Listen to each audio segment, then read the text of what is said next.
Class 5 अध्याय 2 chapter का नाम फसलों के त्योहार।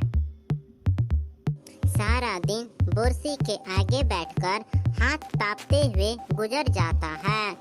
कहाँ तो खिचड़ी के समय धूप में गर्माहट की शुरुआत होनी चाहिए। यहाँ खिचड़ी का मतलब मकर संक्रांति से है।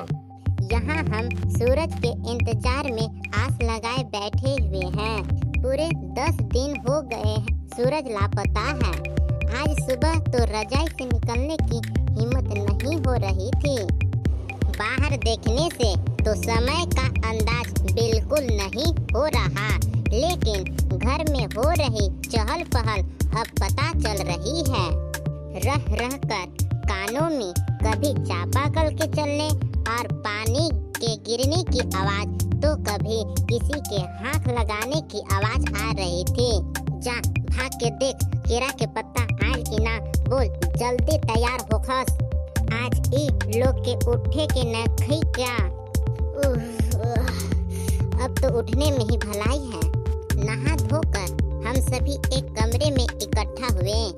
दादा और चाचा ने क्या सफेद चकाचक मार लगी धोतिया कुर्ता पहना हुआ है। खिचड़ी में ऐसन ठाड़ हम पहले कबो न देखनी सी सारा देह कनकना देता। पापा ने कहा कि शायद आज धोती में उन्हें ठंड कुछ ज्यादा लग रही है।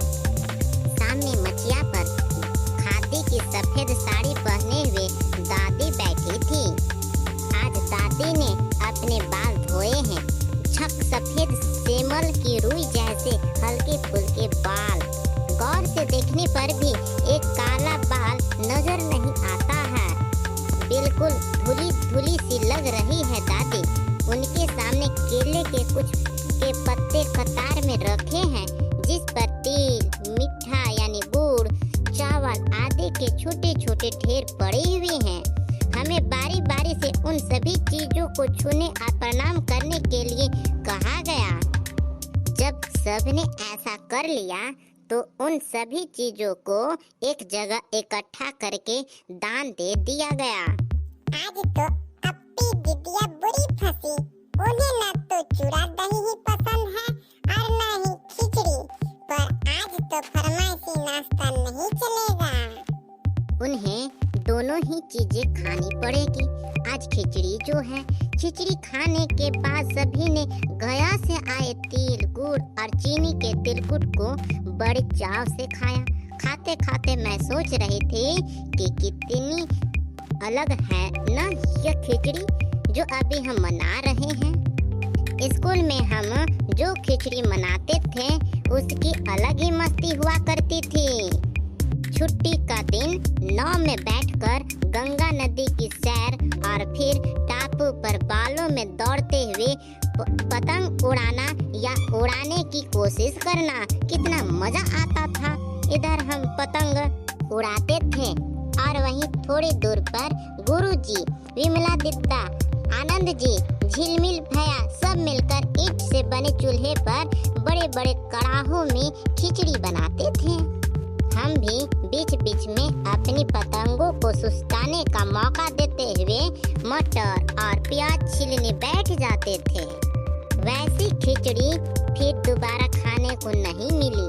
वाकई ढंग कैसा भी हो, पर है ये खुशियों का त्योहार। जनवरी माह में भारत के लगभग सभी प्रांतों में फसलों से जुड़ा कोई न कोई त्योहार मनाया जाता है। कोई फसलों के तैयार हो जाने पर खुशी बांटता है, तो कुछ लोग इस उम्मीद में खुश होते हैं कि अब पाला कम होगा, सूरज की गर्मी बढ़ने से खेतों में खड़ी फसल तेजी से बढ़ेगा। सभी प्रांतों और इलाकों का अपना रंग और अपना ढंग नजर आता है। इस दिन सब लोग अच्छी पैदावार की उम्मीद और फसलों के घर में आने की खुशी का इंतजार करते हैं। उत्तर प्रदेश, बिहार, मध्य प्रदेश में मकर संक्रांति या तिल संक्रांति, असम में बिहू, केरल में ओणम, तमिलनाडु में पोंगल, पंजाब में लोहड़ी, झारखंड में सरहुल, गुजरात में पतंग का पर्व सभी खेती और फसलों से जुड़े त्योहार हैं। इन्हें जनवरी से मध्य अप्रैल तक अलग अलग समय में मनाया जाता है। झारखंड में सरहुल बड़े जोशो खरोश के साथ मनाया जाता है। 4 दिनों तक इसका जश्न चलता रहता है। अलग अलग जनजातियां इसे अलग अलग समय में मनाती हैं। संथाल लोग फरवरी मार्च में, उरांव लोग इसे मार्च अप्रैल में मनाते हैं। आदिवासी आमतौर पर प्रकृति की पूजा करते हैं। सरहुल के दिन विशेष रूप से साल के पेड़ की पूजा की जाती है। यही समय है जब साल के पेड़ों में फूल आने लगते हैं और मौसम बहुत ही खुशनुमा हो जाता है। स्त्री पुरुष दोनों ही ढोल मंजीरे लेकर रात भर नाचते गाते हैं। स्त्री पुरुष दोनों ही ढोल मंजीरे लेकर रात भर नाचते गाते हैं। चारों ओर फैली हुई छोटी छोटी घाटियां, लंबे लंबे साल के वृक्षों का जंगल और वहीं आसपास बड़े छोटे छोटे गांव, लिपे पुते करीने से बुहारे और सजाए गए अपने घरों के सामने लोग एक पंक्ति में कमर में बाहें डालकर नृत्य करते हैं। अगले दिन वे नृत्य करते हुए घर घर जाते हैं और फूलों के पौधे लगाते हैं। घर घर से चंदा मांगने की भी प्रथा है, पर चंदे में मालूम है क्या मांगते हैं? मुर्गा, चावल और मिश्री। फिर चलता है खाने पीने और खेलों का दौर। तीसरे दिन जाकर पूजा होती है, जिसके बाद लोग अपने कानों में सराय का फूल पहनते हैं। इसी दिन से वसंत ऋतु की शुरुआत मानी जाती है। धान की भी पूजा होती है। पूजा किया हुआ आशीर्वादी धान अगली फसल में बोया जाता है। तमिलनाडु में मकर संक्रांति या फसलों से जुड़ा त्योहार पोंगल के रूप में मनाया जाता है।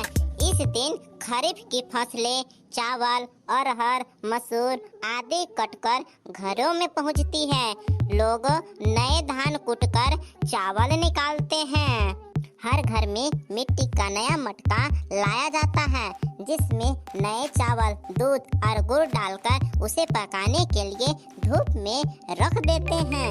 हल्दी शुभ मानी जाती है, इसलिए साबुत हल्दी को मटके के मुंह के चारों ओर बांध देता है।